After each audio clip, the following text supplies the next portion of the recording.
మనతో ఇప్పుడు గుంటూరు మాజీ కలెక్టర్ అలాగే పత్తిపాడు నియోజకవర్గం ఇన్ఛార్జ్ అయిన బోర్ల రామాంజల్ గారు ఉన్నారు. సార్ నమస్తే అండి. నమస్తే సార్. గడిచిన 4 రోజులుగా పత్తిపాడు నియోజకవర్గంలో కానీ పత్తిపాడు గ్రామంలో కానీ వాలంటీర్లు మూకమ్మడి రాజీనామాలు జరుగుతున్నాయి. దీన్ని అసలు ఎలా చూడాలంటారు?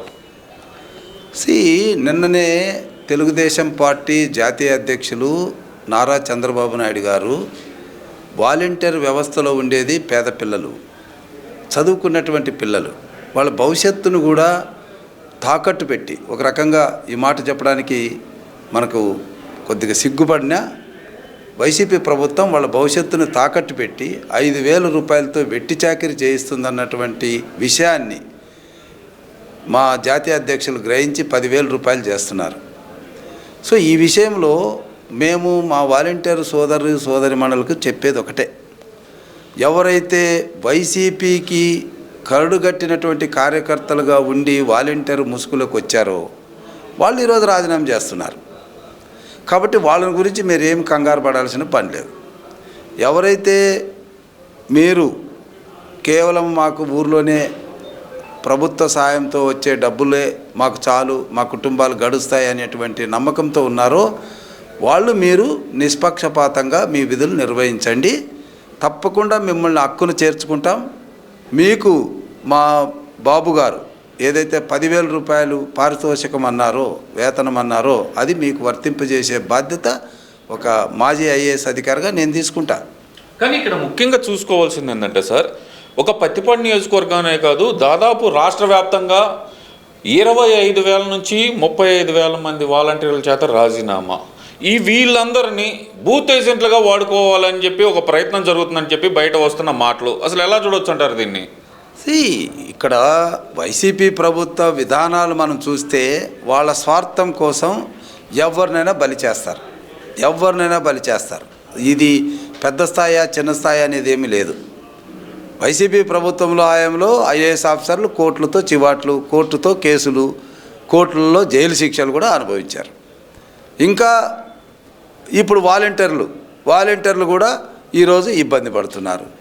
కాబట్టి మేము చెప్పేదల్లా ఒకటే, ఈ వైసీపీ ప్రభుత్వానికి నీ అనేటువంటి తేడా ఏమీ లేదు. వాళ్ళ స్వార్థం కోసం ఎవరినైనా బలి చేస్తారు. కాబట్టి వాలంటరీ సోదరులు గమనించాల్సింది ఏంటంటే, మీరు మీ విధి నిర్వహణలో ఖచ్చితంగా ఉండండి. వాస్తవాలు గ్రహించి మీరు నిష్పక్షపాతంగా విధులు నిర్వహిస్తే మీకు ఎలాంటి ఇబ్బంది ఉండదు.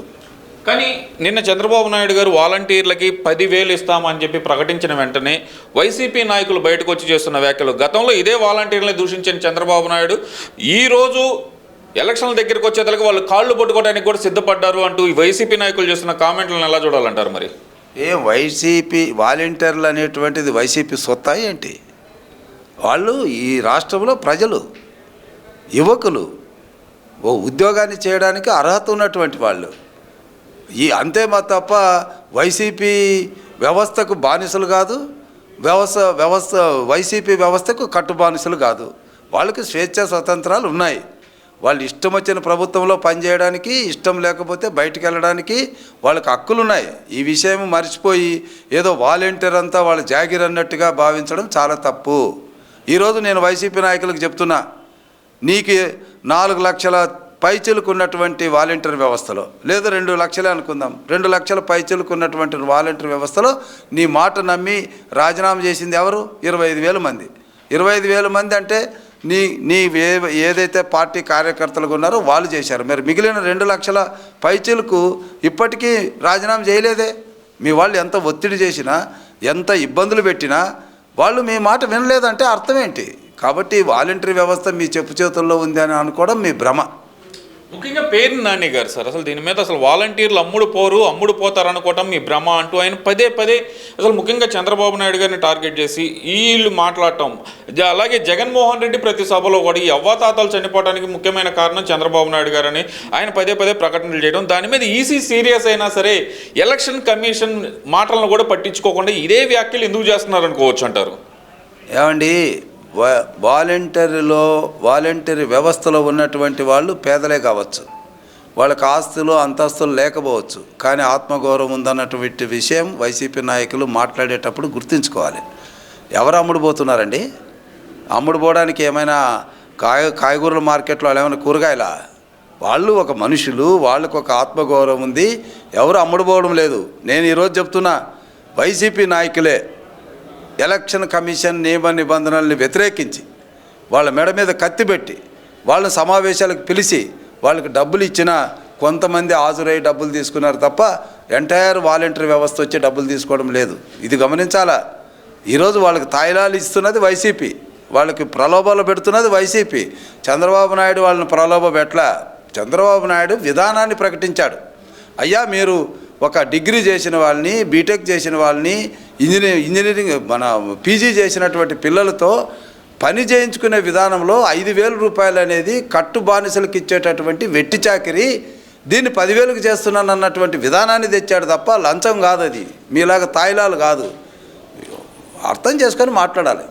కానీ ఇక్కడ మరీ ప్రత్యేకంగా చూడవలసింది ఏంటంటే కనుక జగన్మోహన్ రెడ్డి ఈ వాలంటీర్ వ్యవస్థను అడ్డం పెట్టుకొని ఏదైతే కనుక అవ్వాతాతలు చనిపోయారో ఆ చనిపోయిన దాని గురించి కూడా చంద్రబాబు నాయుడు గారిని బ్లేమ్ చేస్తూ మాట్లాడటం, అసలు ఈసీ దాని గురించి మాట్లాడొద్దు గైడ్ లైన్స్ ఇచ్చిన తర్వాత కూడా అదే విషయాన్ని పదే పదే ఈ సిద్ధం అంటూ చేస్తున్న సభల్లో మాట్లాడటం ఎలా చూడాలంటారు అసలు దీన్ని? అసలు ముఖ్యంగా మరి గతంలో ఇచ్చిన ఆర్డర్లు కూడా ఫాలో కాని పరిస్థితి మరి జగన్మోహన్ రెడ్డి అంటే ఇతను ఏమన్నా రాజరికపు వ్యవస్థలో ఉన్నారని భావిస్తున్నారనుకోవచ్చు అంటారా? ఇప్పుడు కోర్టులే చెప్పాయి ఎవరు ఏ స్థితిలో ప్రవర్తిస్తున్నారు అన్నటువంటిది కోర్టులు చెప్పాయి, చాలా చట్టాల్లో నిరూపించబడ్డాయి. కాబట్టి ఇక్కడ ఎవరి వ్యక్తిత్వాన్ని గురించి మనం మాట్లాడాల్సిన అవసరం లేదు. కానీ ఒకటైతే స్పష్టం, కేవలము వాలంటీర్లు లేకపోతే పెన్షన్లు పంచలేమన్నటువంటిది వైసీపీ ప్రభుత్వం చేతగాని మాటలు. వైసీపీ ప్రభుత్వానికి ఒక యంత్రాంగం ఉంది. టీచర్లు ఉన్నారు, అంగన్వాడీ టీచర్లు ఉన్నారు, ఆయాలు ఉన్నారు. గ్రామంలో ప్రతి పంచాయతీలో 10 నుంచి 25 మంది దాకా ప్రభుత్వ ఉద్యోగులు ఉన్నారు. నిజంగా వాళ్ళకి పెన్షన్ పంచాలి అనుకుంటే, వృద్ధుల్ని వికలాంగుల్ని ఇబ్బంది పెట్టకూడదని వైసీపీ ప్రభుత్వం ఆలోచించి ఉంటే ఒక్క టీచర్కు 10 మంది ఇవ్వలేరండి? హ్యాపీగా ఇస్తారు. టీచర్లని సారాయి అంగళ్ళ దగ్గర కాపలా పెట్టినప్పుడు వాళ్ళు ఆత్మగౌరవంతో వెళ్ళారు, ఆత్మగౌరవాన్ని చంపుకొని వెళ్ళారు. ప్రభుత్వం మా మీద కత్తి పెట్టింది కాబట్టి మేము వెళ్ళాలని. మరి అలాంటిది సినిమా టికెట్ల దగ్గర కూడా ఉద్యోగులు ఉన్నారు. ఈరోజు తన పక్కనున్నటువంటి ఒక ముసలి వాళ్ళకి పెన్షన్లు ఇవ్వడానికి హ్యాపీగా వెళ్ళేవాళ్ళండి.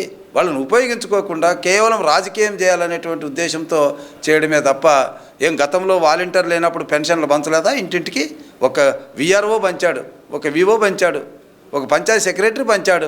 ఎంతసేపు పడుతుందండి ఒక పంచాయతీలో పంచడానికి? ఇంకొక విషయం ఇక్కడ గమనించాల్సింది, పంచాయతీలో పంచాల్సినటువంటి లేదా గ్రామాల్లో పంచాల్సినటువంటి పెన్షన్ని సచివాలయానికి రమ్మని చెప్పడం అవివేకం కాదా? ఒక 3 కిలోమీటర్ల దూరంలో ఎలా వస్తారు వాళ్ళు? ఇదంతా కేవలం వైసీపీ రాజకీయంలో జరిగినటువంటి కుట్ర.